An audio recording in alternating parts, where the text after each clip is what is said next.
Today on WATV News, we introduce you to a student-run clothing brand, we sit down with a member of our girls' volleyball team, we take you to a local church to see what's happening in their school ministry, and finally, we talk to members of 12 Angry Jurors about their upcoming show. This is WATV News.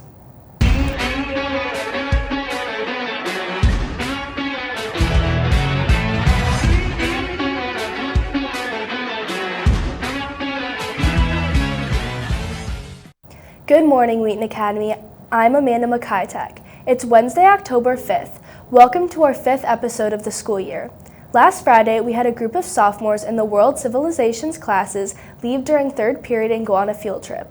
Reporter Luke Doran has more on this. The lack of sophomores last Friday may have been a relief to some of you, and, to you teachers, you may not have even had a class because of it. But why is that? Well, me and many other sophomores were on a World Civilizations field trip, led by Mr. Lehman. For this trip, we went to the Oriental Institute Museum in Chicago City. So one of the classes that I've taught for a while is AP Art History. And when I first started teaching that class, I realized that some of the things in that class were in this museum. Little did I know how close that museum was and how old and unique some of those things were. So this year, when World Civ was talking about some of the same things, Miss Dunlap and I decided this would be a great field trip to go on. This museum was beautiful. Usually there was one exhibit that dominated the scene and many others which are just as impressive. It was great. I'd love everything that was there. Honestly, it was really cool just to see a lot of the sculptures, just everything. Well, I'm not gonna lie, Luke. I was not really expecting the amount of fun I've had in the museum. It's just that it's kind of a vibe seeing old stuff that you see back way before even 2000 or something. Stuff that Jesus might have touched, some of them, and some of them we've never ever seen because it's Egyptian stuff, Roman stuff. So it was kind of a vibe. Yeah, I'm not gonna lie. So, if you have a history class next year, make sure to be on the lookout for a field trip. Your teacher will give you all the logistics you need. And, as always, this is Luke Dorn from WATV News. Thank you, Luke. Reporter Evan Eckert reports on a small business that you may not have only heard about, but also may have seen their products around campus.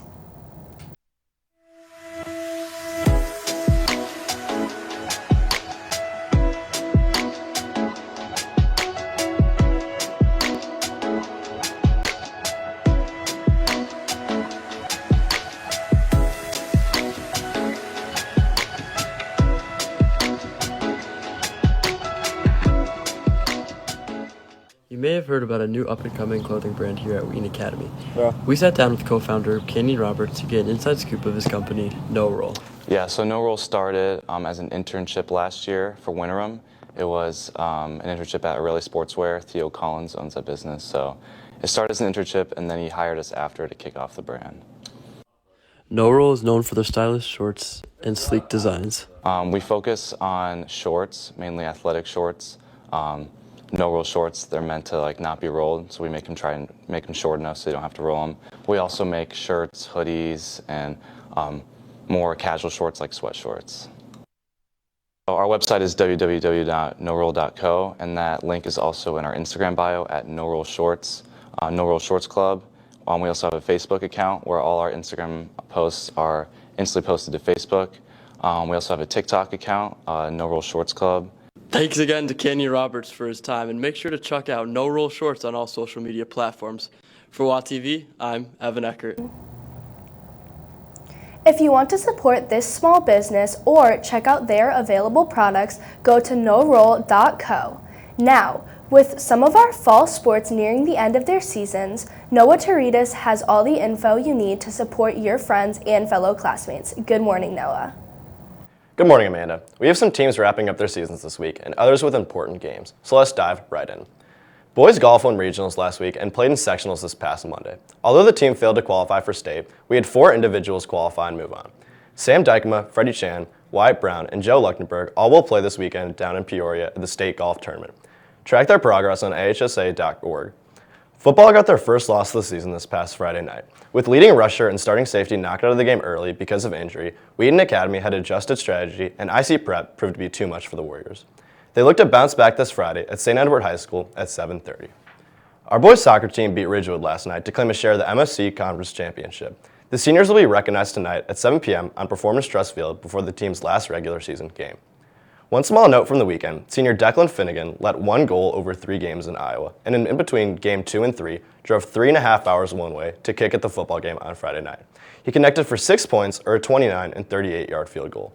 And in volleyball news, Jacob York sat down with senior leader Elle Masterson for his show, Behind the Mask. Welcome, Wheaton Academy, to Behind the Mask. This is a show I personally run, and I've done other Wheaton Academy athletes. And basically, the show is where we get to know the athlete behind the mask. And so with that, let's hop right into the first question. So, Elle, when did you start playing volleyball? I started playing volleyball when I was around 8 years old. My mom played it in high school, and one of her high school coaches was running a clinic, and she signed me up, and ever since then, I just always loved it. Okay, gotcha. And did you play any sports before that, or was volleyball the first sport you played? I played basketball and I played soccer, but that was when I was like really, really young. But volleyball's just always been my thing. So. Alrighty. What is your favorite part of volleyball here at Wheaton Academy? My favorite part is probably the coaches and just like the community of volleyball. First of all, it's like really Christ-centered, which I really like, because when playing, like it's always good to just have like a good mindset, and having like a Christ mindset is always the best thing. And also just like the team, school volleyball is a little bit different because you're with your classmates and you're like, they're also your teammates. So like you see them all the time during school and stuff. So you guys are like really connected. Whereas like club, it's a bit different where you like just met the girls or from completely different schools. So it's a little bit more connected as a community, I would say. And is that different from, let's say, playing club? Because I know you play club volleyball as well. Is that really like different in the actual Christ-centeredness of the community? I would say so, just because a lot of the girls are from a bunch of different schools around the area of Chicago, and most of the schools are not private Christian schools like ours. So, and a lot of people believe a bunch of different stuff, and some of them aren't Christian, some of them are. So it's just a really different community that's seen throughout the club experience. That makes sense. Yeah. Do you have any volleyball superstitions? Like you have to do this, otherwise it's going to throw off your entire game. One of my superstitions is definitely hair. Okay. If I have certain colors in my hair, like certain band colors, like it'll mess me up. If I have certain hairstyles, like if I have 2 braids on the top and I just do a ponytail, I play really badly. So I usually have to have a braid in my ponytail or just like a simple ponytail. Like, yeah, it's just, certain things meshed together don't work well. Yeah. Very different, not the answer I was expecting. All right, and the last question. So let's say you have a Saturday tournament, okay? You wake up, what does the morning routine look like before the games start? Like what do you have to do? I definitely have to get Starbucks or some type of coffee. I either listen to like classical music or I listen to like really hard rap. Okay. So either like makes me like super calm going into the games or makes me like super hype. Okay.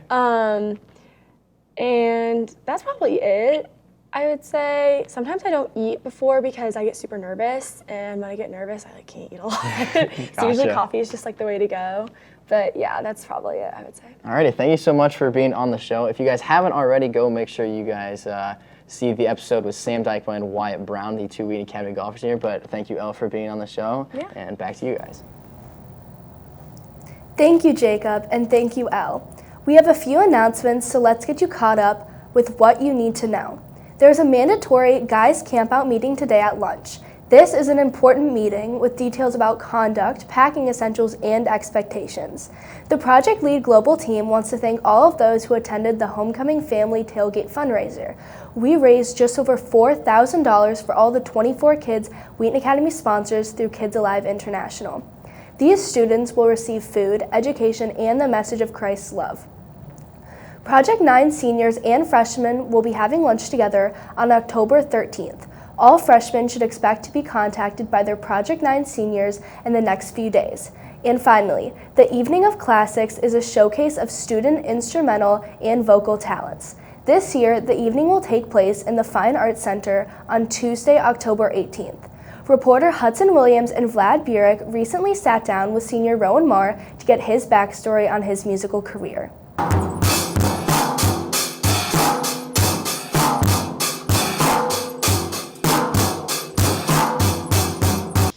senior, Rowan Marr, has had a passion for drumming since a very young age. I started officially drumming when I was 2. When I was 1.5, my mom was working at a church, and during the rehearsals, I would sit on the drummer's lap. And one time he left me at the drums and had to go to the bathroom or something. And I picked up the sticks and started playing.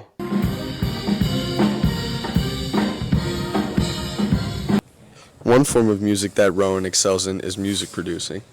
And then 8th grade, I got really into really pursuing it. I released my first album on YouTube, and it was awful, but it really pushed me to strive to be creative and strive to do more with music.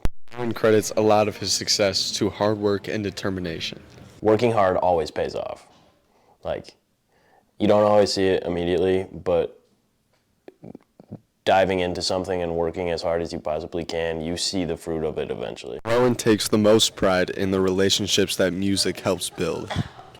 The community that I see music builds and the people that I meet through it and the relationships that I get to do through music, more so than playing any particular song. Rowan is one of many talented musical artists we have at the school here, and we're very lucky to have him. From WATV, this is Hudson Williams and Vlad Burek signing off. You can see Rowan perform during worship, in the pep band, and at various instrumental concerts. Wheaton Academy is a great place for spiritual connection and relationship, but the local church often serves the needs of people in very different ways. Reporter Noah Taridis went over to Mission Church to find out more about their high school ministry. Mission Church, founded in 2011, has stated that they seek to redefine what church is and how church can operate by returning to the movement Jesus started and helping people find and follow Christ. Mission's youth group, called Lift, has been operating for a few years now.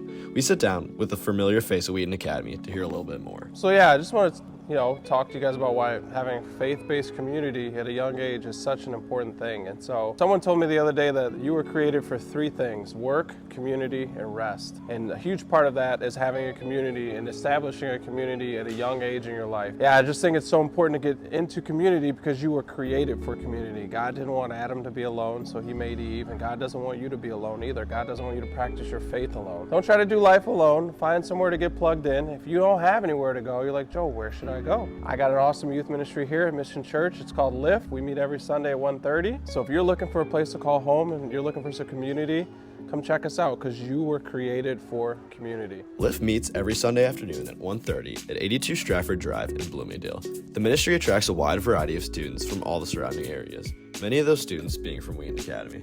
Lift just recently announced Blast 2023. Blast is the youth group's midwinter retreat held January 13th to 15th, MLK Junior Weekend, in the Wisconsin Dells. This fun weekend-long experience is for any high schooler who would like to sign up. You can head over to wearemission.com/blast to check it out.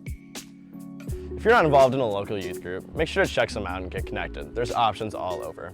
I'm Noah Taridis reporting live from WATV.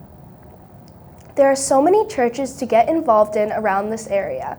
Sometimes your church attendance isn't only about serving and meeting your needs, but perhaps God could use you to support the life of someone else. Try out a high school ministry and see what God can do with your presence. For our final segment, reporter Nate Wilding checks in with the cast of 12 Angry Jurors to see what progress they are making and find out a little bit more about the show. I want to know what made you change your vote. I want to know too. 2 times a year, Wheaton Academy has an all-school show, and this fall they are performing an adaptation of the screenplay and hit movie 12 Angry Men called 12 Angry Jurors. So 12 Angry Jurors is basically like a courtroom drama that starts immediately after a trial ends of a 19-year-old kid who supposedly killed his father. Most of the jury is convinced that the kid is guilty, and one juror is completely convinced that the boy is innocent. While the spring show often has over 45 people, the fall show this year only has 13 people in it. Every cast member has to carry a large part of the show, as all but one of the cast members are on stage for most of the performance. Well, something different about the fall show is how small of a cast there is. There's only 13 people in the whole show. And I think that that's really good for team camaraderie because then I get to know each person really well. It's not a musical, and musicals immediately make it a much more challenging and large project. This play is straightforward, with no crazy costumes or set changes, but with all the drama that comes with any act. It also incorporates many themes that persist even from its beginnings in the 1950s. The message of 12 Angry Jurors would probably be to think twice about what you're doing. Don't just jump to conclusions, and always make sure that you are making the correct decision. Make sure to come see 12 Angry Jurors on October 27th through 29th. From WATV, this is Nathan Wilding signing off. That will do it for today. Thank you for joining us. Connect with us on Instagram at TheRealWATV for all the latest Wheaton Academy information and news. From all of us at Studio 22, stay classy, Wheaton Academy.